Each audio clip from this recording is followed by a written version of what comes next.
Hey everybody, it's Alex from Oxen here, and today I'm going to be going through the Oxen Block Explorer with you. The Oxen Block Explorer is a really useful tool for finding out some things about the Oxen blockchain, checking transactions, checking ONS records, finding service nodes to contribute to, and a whole bunch of other stuff. So let's just go through a little bit of what the Oxen Block Explorer has for us here. So up the top, there's some cool little statistics about the Oxen blockchain that you can see, including the total amount of Oxen that has been burnt, the current circulating supply. You can see when the next pulse is going to be. You can see the current block height. There's a lot of useful information there. And just below that here, you can see that there is a legend, which will be relevant when we have a look at the transaction types below, which just tell you some things about the different transactions that you might be viewing here in the Block Explorer. So if we have a look at the transactions in the last 20 blocks, you can see a lot of them, there is very little or no information, and that is of course because the Oxen is a privacy blockchain, so a lot of this information is obscured by design. But there are some things that you can see, such as here you can see some information about a block reward. And you can see the transaction hash here. You can also see the amount of Oxen which was rewarded, and the stealth address is there as well. So if we return back here to the main page, scrolling down a little bit further, you can see service nodes which are currently awaiting contribution. So if you're looking to stake your Oxen, but you don't have either enough Oxen to be a service node operator, or you simply don't want to go through the effort of running your own server, then a good alternative is to simply contribute to a service node. So you'll be able to come here and find the public keys for service nodes that you can contribute to, and then you can use that to stake.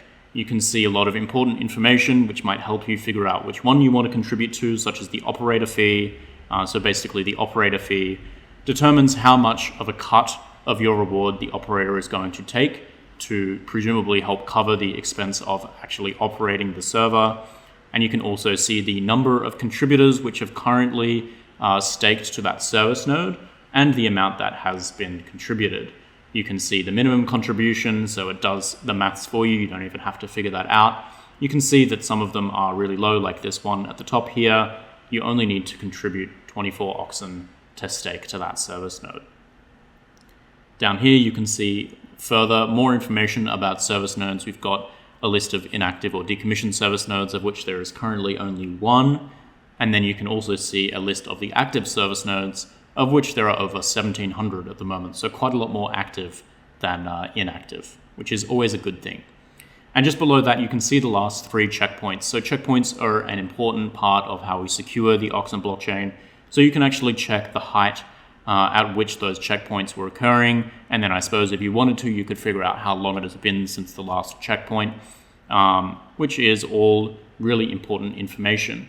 There is, up the top of the page here, a useful search bar. So you can, obviously, it gives you a suggestion of some of the things that you might search for: block height, block hash, transaction ID, service node public keys, or ONS records.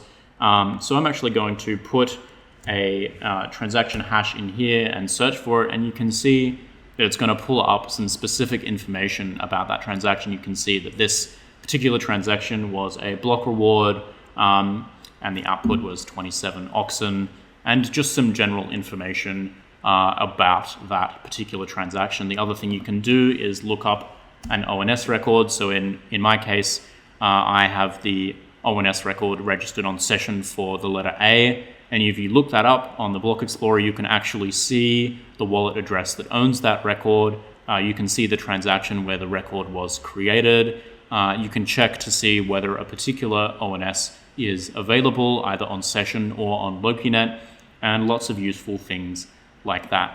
Now the Oxen Block Explorer, although it doesn't necessarily have bells and whistles and fancy graphics, there is a lot of useful information here. So I highly recommend, if you are interested in Oxen, coming and taking a look at oxen.observer and just checking out the Block Explorer a little bit.